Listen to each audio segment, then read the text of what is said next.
Olá pessoal, tudo bem? Sou o professor Fernando e a gente vai dar continuidade então no estudo das soluções, parte 2, certo?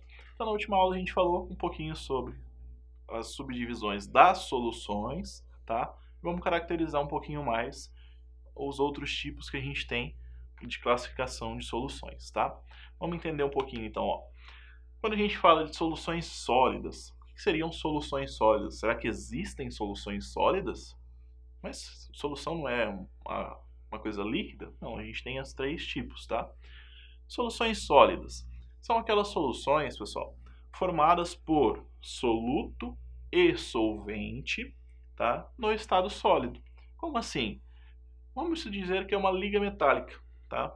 Exemplo, a união de cobre com níquel, tá? Isso forma, então, uma liga metálica. Isso é chamado de solução, tá? Uma solução verdadeira, certo? Por quê? Após a mistura, eu não consigo identificar que essa parte é cobre e essa parte eu sei que é níquel. Não, eles vão formar um único subproduto, certo? Isso é chamado então de solução verdadeira, ok? Vamos lá, ó. Soluções líquidas. Essa a gente já comentou, né? São formadas por solventes, tá? O que é o solvente mesmo, pessoal? Então a gente deu o exemplo lá, bem simples, da questão de água e sal, não foi? Então, são formadas por solventes em estado líquido. Já os solutos, pessoal, ele pode ser um líquido, tá? Ele pode ser um sólido, certo? Ou ele pode ser um gás, por exemplo, na água gaseificada. Como assim?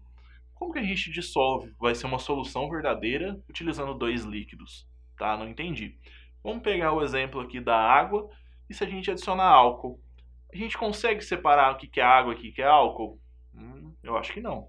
A gente não consegue, pessoal, tá? Então, são dois líquidos e a gente não consegue dividir o que é água e o que é álcool após a mistura, certo? E aqui no exemplo de líquido e gás, a gente tem a água gaseificada, né? A gente até consegue identificar as bolinhas, mas quando ela é adicionada, certo? A gente não consegue separá-la, né? Vamos dizer assim. Quando a gente fala de solução gasosa, tá? Solução extremamente gasosa, o que seria isso? Vamos ter um exemplo bem geral.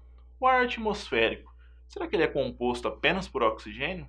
Não, tá? É uma mistura de oxigênio, nitrogênio e outros gases nobres, tá?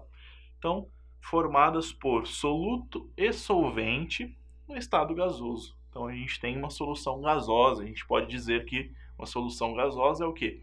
O ar atmosférico, certo? Então, ó, uma solução sólida, a gente tem uma liga metálica. Uma solução líquida, a gente pode ter água com sal, água e álcool, tá? E numa solução gasosa, a gente tem quem? O ar atmosférico, certo? Vamos lá. Coeficiente de solubilidade, pessoal. O que é coeficiente de solubilidade, professor? Solubilidade, o que é solubilidade, né?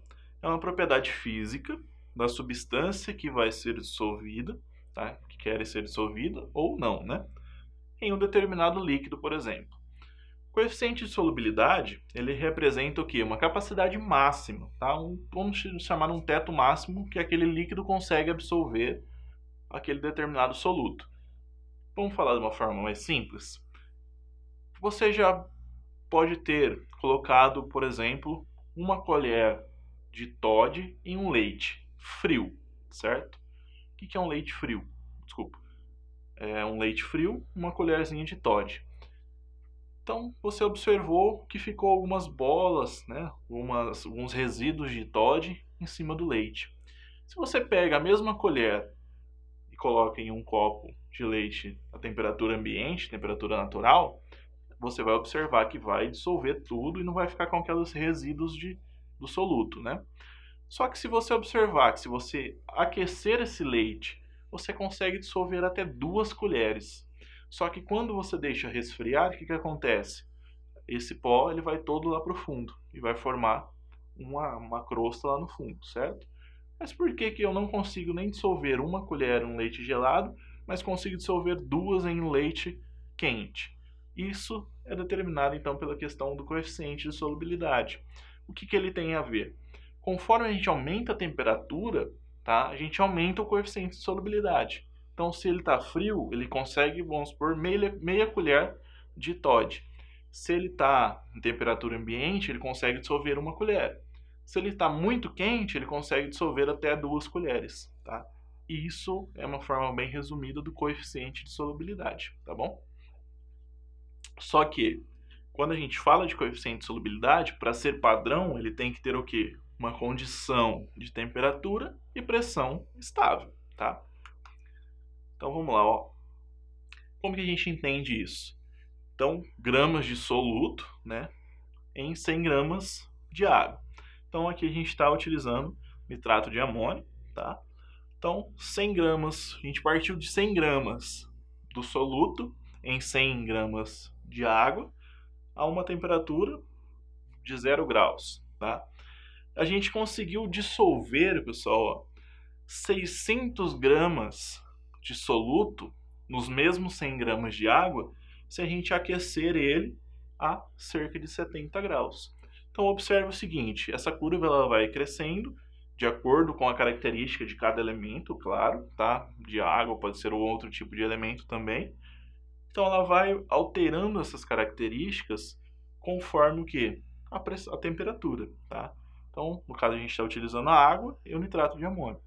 Então, se a gente começa a aquecer muito, o que acontece? A gente consegue dissolver uma grande quantidade daquele soluto. Tá? Então, nesse caso, a gente ultrapassou a quantidade, né, de água que a gente utilizou, muito, né, 6 vezes a quantidade de água, em gramas de soluto. Ou seja, a gente colocou uma quantidade muito maior, mas só que a gente está aumentando a temperatura, certo? Pessoal, concentração da solução. Então, quando a gente tem um coeficiente de solubilidade, então isso vai interferir em quem? Na concentração da solução. Como que a gente calcula isso? Como que a gente identifica? O conceito de concentração, tá, ele é representado aí por C maiúsculo. Está intimamente relacionado a quem? A quantidade de soluto presente nesta solução, tá? Em uma solução que é, vamos dizer assim, no solvente. Sendo assim, a concentração das soluções indicando a quantidade de gramas de soluto existente numa determinada solução. Ou seja, a gente consegue identificar quanto de soluto foi dissolvido em uma determinada solução, certo?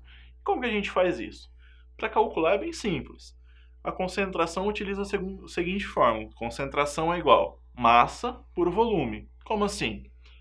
C, concentração, a gente quer achar a concentração, não quer? Quanto que a gente utilizou de massa do soluto, por exemplo? Ah, eu utilizei 40 gramas, tá? Um exemplo. E qual que era o volume da solução? Ah, era 100 ml, tá? Então a gente tem o quê?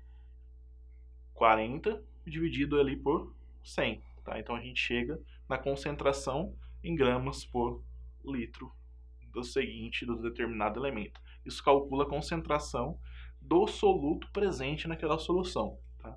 Então a gente indica, pode ser líquido, independente, tá?